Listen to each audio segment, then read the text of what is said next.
When you have them choose first on the payment and they digest mentally the payment and say, oh, I like this payment, this is nice, they have already bought into it. Yeah. And so it's easier to help push them forward when they're already halfway through the door, right?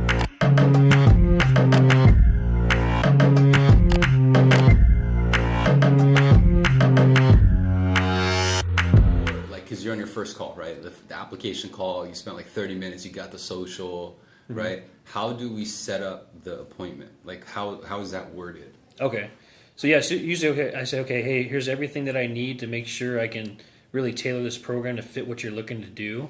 Obviously, it's going to take time for me to make sure I get it correct. So I want to go over those details with you once I have everything prepared. When's a good time that I can give you a call back where you're focused and we can go over everything together and make sure it makes sense for you? Okay, It's cool. kind of how I tailor it. Okay, cool. And then if they're married, are you associating it with the spouse as well? I do. I get a lot of kickback from that, which I think is kind of hard too. Because like, okay, great. Hey, you call me at 3 o'clock. Okay, great. Will your wife be there as well? Oh, don't worry about it. I'm the financial guy. I make the decision. Just give me the information. I'll make sure she's good with it, and then we'll make a decision. Okay, cool. I can't have that kind of wall. So, Okay, so let's just one thing there, because I come across that wall too. Yeah. And after many trial and errors, what I found work is that before you ask for what time's available, you're going to be aware that they're present, right? Like they even exist. And you want, by that time that you set up the appointment, you'll know a few things like, are they even employed? Is the other person a homemaker? Right? And you're going to get an idea of their time frame. So let's say if the spouse was employed, then I would recommend asking for the appointment in this way, because you want to bring the solution first and then ask the issue. Does that make sense? Yeah. So in other words, you say, hey, you know what? I'm thinking about maybe 6 o'clock tonight, because I figured that both of you will be home and I need your consent to release the disclosure. Okay, good. Yeah. Does it make sense? Yeah. And so you're not asking him when is available, because he might give you a time where he's at work, and now it creates another wall of, well, how are we going to fuse them in? But then again, if we word it that way, we're hinting the notion that they have to be there as well, right? And we're also giving reason because they need to consent. Okay. So if we consider, let's say that she's not employed though, let's say that she's a homemaker, then say, hey, you know what, I'm thinking of maybe around 6 o'clock this evening, or maybe when you're en route home. That way I can conference call the missus, because I'm going to need you guys' consent to release it in writing. Okay. Gotcha. Does that make sense? Yeah. And so let's say that she's not even on the loan, right? And like, well, what the fuck she needs consent for? Yeah. There's that, right? And so what I found is that is then I'll blend in. Some of the questions that I ask in initial conversation has a purpose beyond just getting a leverage. It's actually how I'm going to position them later on, right? So, an example, if I had an application where I knew a wife existed, wife was a homemaker, or couldn't even been employed, right? But she's not on the loan. What I would do is then ask questions. Well, I would already think, well, how am I going to fuse them both together? And so I'll ask certain questions like, at the end of the month when the bills are being sent out, who's in charge of that? Okay. And in your case, because that guy's the financial guy, he should obviously say himself, right? Yep. And then that would kind of eliminate the reason of having to bring her in. So then I'll find other things like, okay, outside of that, how much just in your credit card debt and how much just in her credit card debt. So I'm kind of divvying it up. And even if because he's a financial guy, he might give me the exact answer, right? Like, oh, she has $4,000 in credit card debt. Okay, then now when I open up the conversation to build the appointment, I'm saying, based on the figures I took, you got about $6,000 in your debt, $3,000 in hers. And so, just to ensure that I confirm these numbers are correct, I'm just going to go over them and disclose them because it is her debt included. I want to make sure if there's any questions she has, I can be there to answer it. Okay. Kind of blame it on that, right? Yeah. So all you're doing is positioning. Is like, hey, this has to do with her debt. And so if there's any questions that she may have, I want to make sure I'm available. Gotcha. Cool. And sometimes you may even still get shot down. They're just gonna they're like, look, bro, I'm the guy. Just talk to me. And sometimes you just go, okay, cool. So because sometimes you have to just work with a tight schedule. But if he reasserts himself as the person who runs the finances, then make note of that. And then if he says, oh, I need to talk to my wife, and say, you know what, Jim, I tried to bring her in the call, but since you mentioned you run the finances, I thought that you'd be able to make the decision. So I apologize. I should have assumed that she was the one making the decision. When you do that, it challenges their authority. Yeah. And then, right? And then it also puts them in a spot where they have, because all we're trying to do is extract the real reason why they're not going right now.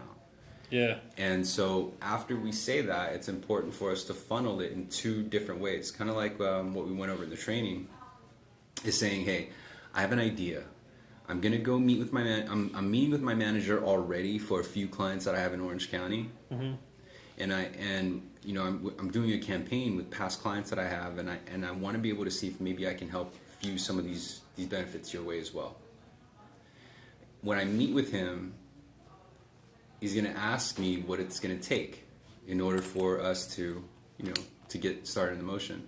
So when I meet with him, should I mention that it's because of the cost, or is it because of the rate? Gotcha. Now it's not directly to you, so it's a little bit more easier for him to say it. Yeah. Right? Because we're blaming it on the fact that we're going to go fix it. Mm-hmm. And so when he comes back and he says, I don't like the rate, say, okay, fair enough. With regards to the cost, though, you understand that if we go low on the rate, I can't give any lender credit, so you got to kind of massage that, right? And say, so yeah, you know what, I just want the lowest rate. Okay.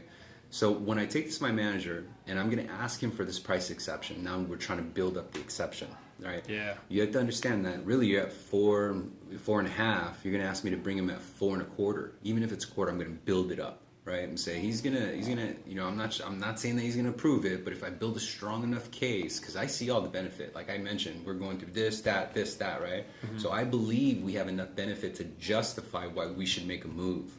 But let me get his blessing first.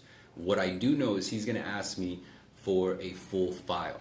So I'm going to need certain documentation by tomorrow morning if he grants this approval, because he's going to give me a 24-hour reservation, right? Okay. And so if I don't prove eligibility, then I'm going to lose it. So let's do this. I'm going to meet with him, get an idea of where these few items are, and I'll call you if I can help you. Okay. Does that make sense? Yeah. Now, when you call, they're not going to dodge you. Gotcha. Because of the way you worded it, right? I'll call you if. And so let's say that you go to me and we can't get that low of a rate, right? With this ideal LC, it's like a huge hit. Then our comeback is just kind of reassess the situation and say, okay, what did they bring up? What didn't I, Cash? Like I see benefit, but I have to see through their eyes. Mm-hmm. And so what didn't they like about it? Okay, rate. Got it. So is this rate even relevant? Like, are they going to really have this loan term in a year, right? Mm-hmm. Is it an FHA and they're stuck on the lower interest rate? Yeah. Likelihood is to get an FHA anyway, so now I got an answer to the rate, right? Mm-hmm. FICO score, is it lower? Why is their rate higher than what they believe they can get? Sometimes they might be at 660, but because we're deferring their payment, getting them a escrow refund, maybe $2,000 cash out, they have enough to pay off debts below 30% of the high limit. Mm-hmm. And so in about 6 to 12 months, FICO score should be up, and we're going to revisit. Again, I got an answer to the interest rate, right? Yeah. So now they're looking at it as kind of short term, but also I'll even go a little bit further and look at their inquiries in the last 12 months mm-hmm. and notice who they're applying, if they're applying a lot, or if they're managing their credit. Mm-hmm. I'm also paying attention to the credit limits on the credit cards to see how often they carry a balance, mm-hmm. right? Because it's a different thing where if they have a $3,000 balance, but the credit limit is like $20,000, mm-hmm. right? Then I'm like, okay, well, it looks like they got credit card debt, but they probably just pay it off every single month. And so I'm trying to figure out those pieces as well. Okay. Going in. And so kind of back up from the very first conversation, if I can invite you to try something new, right? Instead of saying, hey, I'm going to work out some options and I'll have them ready for about 6 o'clock. I know it sounds a little bit different, right? But they have to have a feeling that they get what they get, right? It's kind of us conditioning them throughout the first conversation that they only get what Fannie Mae and Freddie Mac have, right? Based on today. So we're a direct servicer for the source. Our whole main goal is just to manage the loan in our portfolio, right? Mm-hmm. And so I can't show you best case scenario. I can only show you what you qualify for. So I'm sprinkling that throughout the conversation.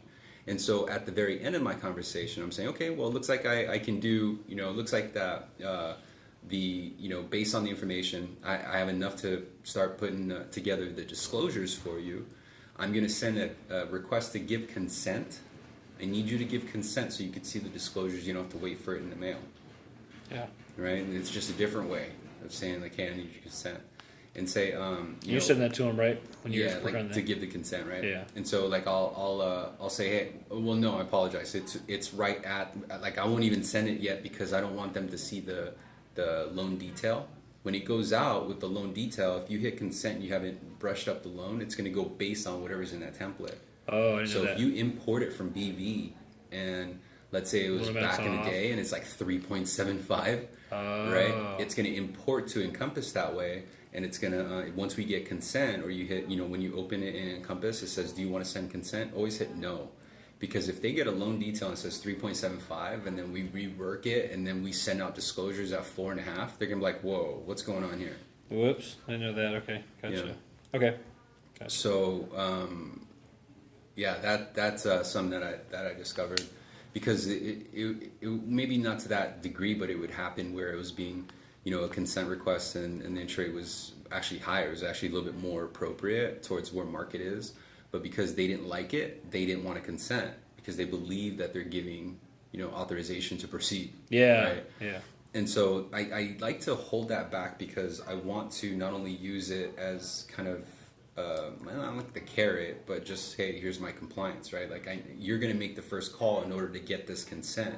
So I need to keep them motivated to take my call. Mm-hmm. Because if I send them consent and they don't respond back, there's no real big hype on the consent part. Not only that, but the wording of how I set up the appointment is all based on the consent, mm-hmm. right? So I'm leaving that as kind of like an out. Mm-hmm. Like, well, I need both of you available, because I'm going to need your consent, right? And so when you send them the consent or you get them on the phone, then you actually send out the consent because it's actually a little bit more in line with what you're going to go over. Okay. So just to pause right there, if you're talking to, let's say, Mr. Patel.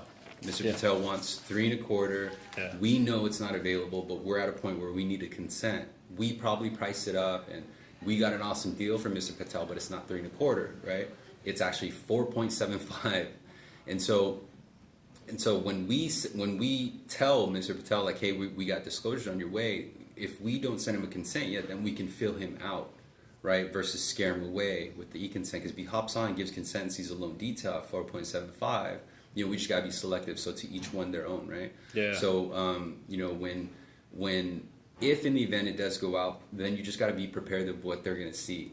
And so if let's say he goes ghost and we have to disclose, then I would always let him know and say, hey, because I was unable to speak with you, we have to release at max case. Worst case scenario. Yeah. Does that make sense? All right. Yeah. Worst case scenario, and it'll be revised once we connect. Okay. But how to set up the appointment? Try doing, instead of saying go through options or review review the details to see what option. Try to sway them away from believing that call is going to be all about options. Okay. Right. What we're trying to do is put them in a state of mind where they believe that they're just going to see what they qualify for. It's a different view. Okay. Make sense? And so let's say if you were the prospect I was making an appointment with. I'd say, hey, you know what? I got some information together. I want to make sure that your wife's present as well because her name is on the application, and I got to get your guys' consent to release the disclosures. So I'm thinking that I should have the disclosures ready to release by around 6. Does that work for you? You know, and then they'll say, yeah, sure, that works. Okay, cool. Will your wife be there to give consent as well? Yes. Okay. Now at least now I know I got them both in the same location, right? Yeah. And that's how I leave it. And so I don't give them a summary. I don't really tell them anything besides I'm going to go ahead and get to work on the numbers now. Based on the information, I have a few ideas. Let me go ahead and get to work on it first, and then when it's ready to release, I'll give you a call. Okay. And so that's the whole point of the call is like, hey, what did he come up with? Right? Gotcha. Now I'm going to see what I qualify for directly from the source. Gotcha. That makes sense? Yeah. And so now you going into your second call, you connect, and this is the option call, right? Your prospect that you're about to pitch, whatever options you priced out, his name's Daniel. So bring me through that engagement. Like, how does it start off? And yeah. Okay. So hey, Daniel, Jeremiah. So hey, I got great news. I got some options for you I think you're really going to be excited about. Now, I just want to make sure I have it all detailed to what you were looking for. So let me just recap what we're trying to accomplish. So I go back to the benefits. Okay, so you wanted to save money monthly, is that correct? Perfect. Good. Awesome. And I go through as many details as I can as far as the benefits and say, hey, you know what? Actually, believe it or not, I have two options for you that actually hit every one of those areas that you had a concern about. Let's go over those details together. So I'll go, and I usually give them two options just because a lot of times I know, especially with the calls now, they're shopping with 5 other lenders, and everyone wants the lowest rate. You know what I mean? So I always start with the lowest rate first and kind of say, okay, hey, I got the program available, so I'll go over the details. How is it worded to the prospect? Like, let's say I'm the prospect. How do you word option 1? Like, how do you word it going into the rate and fees and stuff? Yeah, so it's okay, great. So, hey, I got 2 options for you to kind of go on both realms of what you're looking for. I know you obviously want the lowest rate, so I have that option available. Let's go over that now, but you'll see that there's a little bit more cost involved. So in case that's a concern for you, that's why I have a second option for you as well. So let's go over that detail first. So I'll go, boom, and I'll give them, hey, here's the rate, here's where the fees are. So perfect. So what are your thoughts so far? Okay. And then kind of fill them out. Okay, well, yeah, I like the rate. Okay, well, how about the fees? And I'll just, just go straight out. How do you feel about the fees? Well, I was hoping to kind of get that rate with a little bit more, less in fees. That's kind of a little steep for us. Okay. Well, you know what? I thought you would say that, so that's why I have this second option available for you right now. And so what I'll do is I'll go over that program and say, hey, now, look, I know your concern was getting the lowest rate, and I know this rate's a little bit higher, but let's really compare them and see what the difference is. And I'll go over the monthly difference, okay? Hey, this rate's this monthly payment, here's this payment. The difference really only is $20 a month. Okay, good. And I'll break it down, Good. So you're at least framing them in the right state of mind, right? Because you don't know what they went through or the things that are running through their head at the time that you're about to go through the options. So the priming was perfect. The way you opened it up and say, hey, let me just go and make sure we got everything right. You bring them up to a point of need. Yeah. So when we go into the second call, we already kind of have an idea of what possible objections they may have, right? So that's why I think that you kind of do the 2 options and say, well, I thought you say about the fees, and that's a way to funnel them and say, okay, well, we have an answer for that. Yeah. And so that's good. If you are also including backups, meaning that there is a solution to that concern, right? So instead of saying, hey, you know what, I thought you'd say that. So what I did was I put together this option that covers all the closing costs, but the interest rate's a little bit higher. And I wanted to get your feedback first on this program because I wanted to see what your thoughts were. However, I do agree with you that this is the right way because, to be honest with you, you're probably going to refinance again in 12 months anyway, and we're going to get into this term. And so now we're painting the solution. We're justifying that they made the right choice. Yeah. Right? Because that's important, because sometimes the first offer is, well, at least the way I pitch it. And so the only difference that I would say probably just remove is giving them the kind of the preview, saying, okay, I got these 2 options for you. One is going to have a little bit of a higher fee, because if we give them that, then they're on guard. Then they're like, fee, there's certain triggers, right? Yeah. And when they go into an engagement with the salesperson, they're wired to react a certain way based on certain words. In this case, it'd be fees. And so they're already saying, well, I don't like that one. They don't even know what the rate is, right? Yeah. And so what you're doing is great. You're actually bringing them up to the climax of want, and then we actually detach and then say, okay, well, now I got 2 options for you.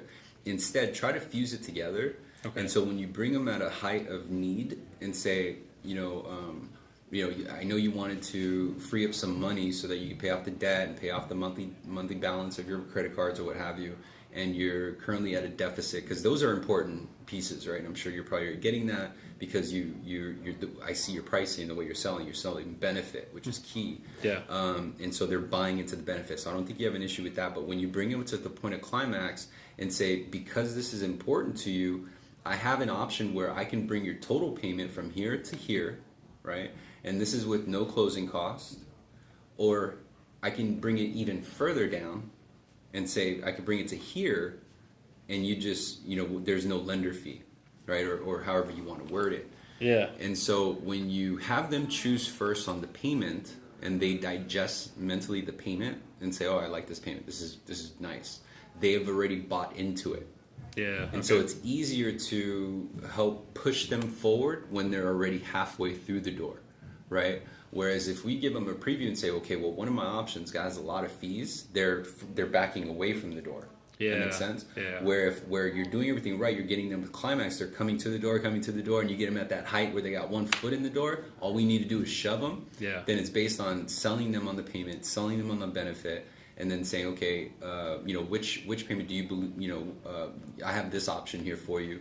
This has no lender, no cost, and this payment has no lender fee. I wanted to get your input. This is my ideas. Which ones, do you like, right? And then they'll say, oh, well, I like this monthly payment. And typically it's the one with no lender credit or, no appraisal. And say, you know what, I thought you'd say that, so I'm going to go and release that out to you and just carry on the conversation, right? Okay. And then say the disclosure that I'm going to send out to you, it's going to show that there's a total of 500 or 1,600 lender credit that's going to go towards your settlement services. The only thing you have to pay out of pocket, though, is going to be your appraisal. I can have that given back to you when we close, which should be very fast because we're a direct conduit, and so the process is very easy with my company. As a matter of fact, we don't need an appraisal. And this is if you have a PIW, right? Yeah. Or as a matter of fact, I only need a mortgage statement because we have work number, right? And so then we're making it a little bit easier for them to go through the door. Gotcha. And of course, they may say, well, after you present the payment, right, it's like, well, I like this payment, but what's the rate? Well, the rate's at 5.5%. Say, oh, okay, well, I was hoping a little bit better. You know what? I know you would, but here's the thing: is that when we instill these benefits and we help you create these monthly savings, and we put 12 months of living in your bank, and we help boost your FICO score by paying off all this debt and obligation, then we'll restructure your loan term with a stronger foundation that will enable you to ask for something like that or demand those type of rates. Right now, we just need to focus on conditioning, and in the interim, fortunately, I'm able to deliver all these benefits. Okay. That makes sense? Yeah. And so it's a little bit easier to digest, and regardless of the interest rate, the key is that you keep bringing them back to the solution that you're giving them, right? And that's what you did in the very first portion of the call. That's how it all started. Yeah. And so that's why it's easier for them to buy into it as long as we catch them technically off guard, right? Where they're not guarded is really what I mean. Not like we're trying to bamboozle them or anything. Yeah. We just need to remove that thick layer of salesman guard from the way they're interpreting things. Okay. Because if the second that we trigger that guard, it's going to be difficult for us to help them, right? And they're going to stand in their own way, because they're going to associate things like fees and rates and stuff like that unless we educate them. But we can only effectively educate them if we have them exposed, open, right? And so I think you're doing everything right with regards to how you're mounting it up. If you haven't heard me do a second call, like how I'll do it is because we're going into a consent, right? And so how my call starts off is like saying, hey, Jeremiah, this is Daniel. I'm going to go and send out the disclosures now. Is Mrs. on there? Is Mrs. with you, right? And she should be. She's already there. Or if I have to conference her, I'm just going to say, hey, I'm going to go and release the disclosures out. Let me go and bring on the Mrs. real quick and get your guys' consent and send it out. Okay. And then so when I have them both ready, how I open the conversation is saying, because one of them wasn't with me on the call, right? Yeah. And saying, you know what, I had spoken to Jeremiah earlier today, and he had shared with me a few things that I've created a solution for him. I'm going to disclose it out to you now. And I want to confirm with you, just in case I missed anything, that the main goal here is to create some monthly savings so that you have enough cash flow to avoid being in a monthly deficit, right, with as much liabilities as you have. And it was a big concern to you to pay off these credit card debts because that is the primary reason why you have no money left at the end of the month, right? Not only that, but he also expressed to me, now I'm putting words into the conversation to make you look good, right? Yeah. He also mentioned to me that because the credit scores were maxed out, your FICO score dropped to 680, right? He mentioned that it was important that you guys had high FICO to protect you from paying high interest for the life of home ownership, not just right now. Okay. Right now, he's like, yeah, I did say that. Right? Yeah. And then he's all, what? He said that? right? And, Yeah, and yeah. so you're kind of playing on that, and you're now earning his defense later on if she goes sideways. Gotcha. Get it? Yeah. No banger.